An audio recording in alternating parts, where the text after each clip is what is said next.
আসছি পরবর্তী খবরের দিকে। বারুইপুর কাণ্ডে অন্যতম প্রধান অভিযুক্ত প্রভাস মণ্ডলকে এনকাউন্টার করা নিয়ে কার্যত আড়াআড়িভাবে বিভক্ত দুই পক্ষ।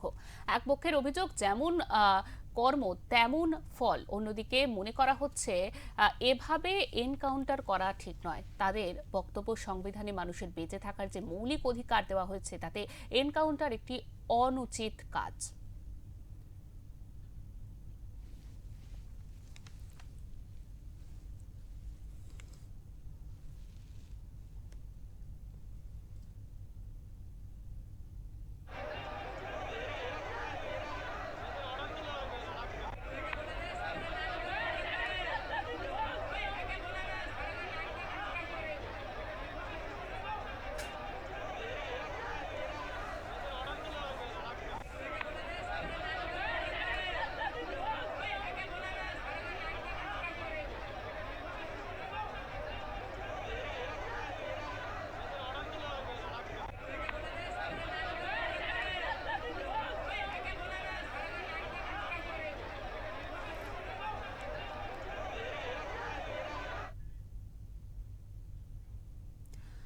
আমরা এই বিষয়ে জানতে চাইব, এই বিষয়ে সুপ্রিম কোর্টের কি নির্দেশ রয়েছে। আমাদের সঙ্গে এই মুহূর্তে টেলিফোনে রয়েছেন কলকাতা হাইকোর্টের বিশিষ্ট আইনজীবী চন্দ্রশেখর বাগ। স্যার, আপনাকে অনেক স্বাগত ওঙ্কার বাংলায়। বারুইপুরের ঘটনায় এনকাউন্টার নিয়ে তুমুল বিতর্ক দেখা গিয়েছে, এ বিষয়ে আইনের কি বিধান রয়েছে জানতে চাইব আপনার কাছে। দেখুন, নমস্কার। একদম। এখন একটা ঘটনা যেটা অত্যন্ত নিন্দনীয়, সেরকম একটা ঘটনা ঘটে এবং সেই ঘটনার পরিপ্রেক্ষিতে যখন তার একটা রিকনস্ট্রাকশন করতে যাওয়া হয় পুলিশের তরফ থেকে, তখন সেখানে আর একটা ঘটনা ঘটে যায়। এখন সেক্ষেত্রে পুলিশের যে রাইট টু ডিফেন্স যেটা রয়েছে আমাদের ভারতীয় ন্যায় সংহিতা এবং ইন্ডিয়ান পেনাল কোডের অনুযায়ী, সেই অনুযায়ী পুলিশ যে স্টেপ নিয়েছে, এখন সেটাকে এই যে একটা কোট আনকোট এনকাউন্টারের নামের মধ্যে ঢুকিয়ে দেওয়া হচ্ছে। এখন ব্যাপার হচ্ছে যে পুলিশকে তো তার সক্রিয় ভূমিকা নিতে হবে। এখন এক্ষেত্রে সুপ্রিম কোর্টের একটি জাজমেন্ট যেটা 2023 সালে রয়েছে, সুপ্রিম কোর্ট কতগুলো গাইডলাইন করে দিয়েছে কোন কোন ক্ষেত্রে এই এনকাউন্টার কে করার জন্য, এবং সেইটা ফলো করে এনকাউন্টার করার ব্যাপারে মানে পুলিশের ক্ষেত্রে কতগুলো নিয়ম যেগুলো করার দরকার আছে সেইগুলোর। এখন ব্যাপার হচ্ছে যে এখানে যেটা মানে মানে মনে রাখতে হবে সেটা হচ্ছে যে পুলিশ কিন্তু যে অ্যাকিউজড হিসেবে যারা যে কজন, তাদের মধ্যে একজনকে নিয়ে গিয়ে সেখানে রিকনস্ট্রাকশন করার চেষ্টা করছিল এবং সেইখানে সে পুলিশের বন্দুক নিয়ে পুলিশের দিকে তাক করতে গেছে যখন, তখন পুলিশ তাকে এই গুলি চালিয়েছে এবং সেই গুলি চালানোর পর তারপরে হসপিটালে নিয়ে গিয়ে তারপর সে মারা যায়। এখন এটাকে যদি এই অর্থে যে এনকাউন্টার, সেই এনকাউন্টার কথাটা ব্যবহার করে মিডিয়ার মাধ্যমে এনকাউন্টার কথাটা এসে গিয়ে এটার কিন্তু একটা অপপ্রচারের জায়গায় যাচ্ছে। পুলিশ যদি এখানে কোনো স্টেপ না নিত, আজকে যদি সেই অ্যাকিউজটা বেরিয়ে চলে যেত, সেখান থেকে পালিয়ে চলে যেত পুলিশের কাছে গুলি করে, তাহলে কিন্তু পুলিশকে বলা হতো নিষ্ক্রিয়, অপদার্থ, পুলিশ তার নিজের কর্তব্যে গাফিলতি করেছে, পুলিশের বিরুদ্ধে এই অভিযোগ আসতো।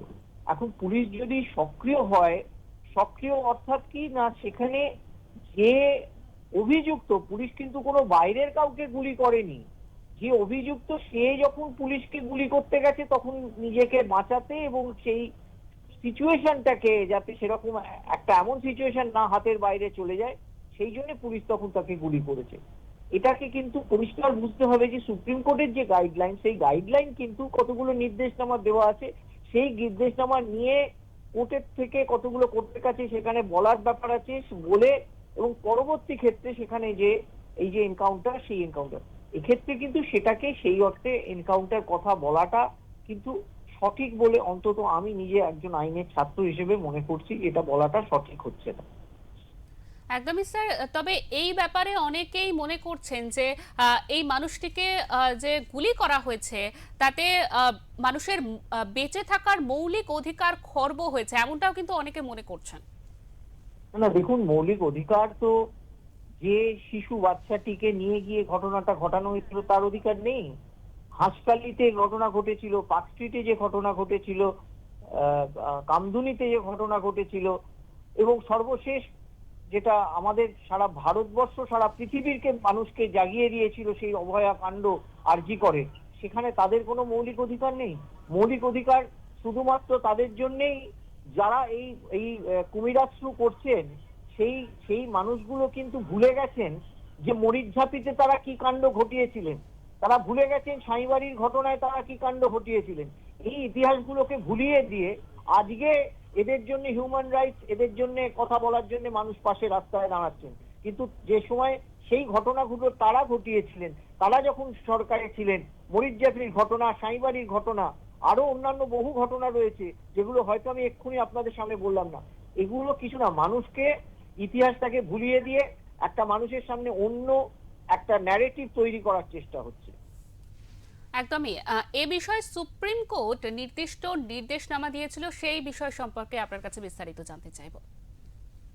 না, সুপ্রিম কোর্টের তো এটা আমি বললাম যে সুপ্রিম কোর্ট একটা গাইডলাইন করে দিয়েছিল যে কোন কোন ক্ষেত্রে এক্ষেত্রে পুলিশকে কি পদক্ষেপ নেওয়া হতে পারে, পুলিশের বিরুদ্ধেই বা কি পদক্ষেপ নেওয়া হতে পারে, সেটা সঠিকভাবে সেই ঘটনাগুলো করার জন্যে পুলিশ কি করবে বা এইরকম জাতীয় কতগুলো 2023-এর যে জাজমেন্ট রয়েছে সুপ্রিম কোর্টে, সেই সেই গাইডলাইন।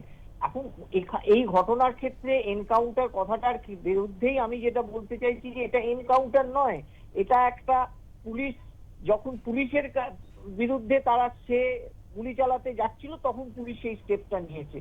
এটার মধ্যে এই সুপ্রিম কোর্টের গাইডলাইনটা ডেফিনেটলি ফলো করার দরকার। নিশ্চয়ই পুলিশ সেটাকে নিশ্চয়ই অ্যাকসেপ্ট করে, মানে পুলিশরা সেটা গ্রহণ করে, এবং সুপ্রিম কোর্টের গাইডলাইন মানে ল অফ দ্য ল্যান্ড, এবং সেটা আগামী দিনে যখন এটা জুডিশিয়াল এনকোয়ারি হবে, যদি এই ঘটনার যদি জুডিশিয়াল এনকোয়ারি হয় তখন সেটার ব্যাপারে সুপ্রিম কোর্টের গাইডলাইন, সেই গাইডলাইন অনুযায়ী এটা তো এনকাউন্টার হিসেবে পুলিশের যা বক্তব্য, সেই বক্তব্যের ক্ষেত্রে পুলিশ এটাকে এনকাউন্টার নয়, এটাকে নিজেকে বাঁচানোর জন্য সেলফ ডিফেন্সের হিসেবে সেটা করেছে।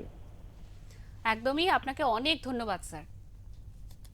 আমাদের সঙ্গে ছিলেন বিশিষ্ট আইনজীবী চন্দ্রশেখর বাগ। তিনি কিন্তু এই ঘটনার যে বিবরণ দিলেন, যে এই যে এনকাউন্টার কথাটি ব্যবহৃত হচ্ছে বারবার, একদমই কিন্তু এই যে ঘটনার পরিপ্রেক্ষিতে এনকাউন্টার কথাটি যায় না, কারণ পুলিশ সেখানে এনকাউন্টার করেনি। পুলিশ কিন্তু নিজের একেবারে বলা যায় নিজেকে বাঁচানোর জন্য সেই দোষীকে গুলি করেছিলেন, এবং পরবর্তীকালে হাসপাতালে নিয়ে গেলে তিনি কিন্তু মারা গিয়েছে, এমনটাই হাসপাতাল কর্তৃপক্ষ জানিয়েছিলেন।